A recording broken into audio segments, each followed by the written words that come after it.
دلێن خان وەرزی دووەم دەستی پێ کردووە چ ئامۆژگاریەکی هاوڕێکانت قوتابیەکانت دەکەیت چۆن خۆیان ئامادەکەن پێویستە چی بکەن ڕۆژانە کاتێک لە قوتابخانە دەگەڕێنەوە پێویستە کە هەموو قوتابیەک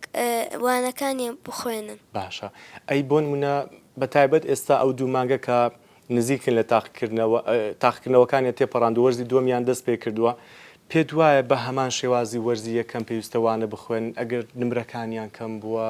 وەوانەکانیان نەخوێندەوە پێت وایە ئەگەر دیسان بە هەمان شێواز بن هەڵە دەکەنەوە پێویستە تۆزە کاتی زیاتر دەرخان بەڵێ و هەموو قوتابیەک دەبێت نانی ئەوانەکانی خۆی بخوێنێت. باشە ئەگەر کەمتەر خەمی لێ بکەن بۆ نمونە بۆ خۆیان ڕەنگە ئاگدار نەبنیان ڕەنگە هۆشیاری ئەویان نەبێ بڵێ دەیدەی جارێوانە ناخوێنم ڕەنگە بەیانی لە قوتابخانە بخوێنم کاتێک دایکیان باوچیان پێ دەڵێ وانە بخوێنە تووڕە دەبێت قەت دوات بەسەر هاتووە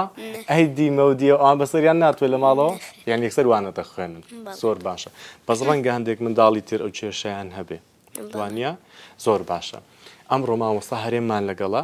ڕێنماییکاری پەروەردەییە زۆر شتی باشمان پێ دەڵێ لەسەر ئەو بابەتە سەبارەت بە خۆ ئامادەکردن بۆ وەرزی دووەم و ئەمڕۆ ئێوە نواندن دەکەن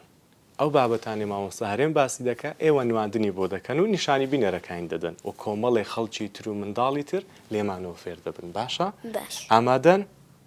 بڵێ ئامادەین زۆر باشە.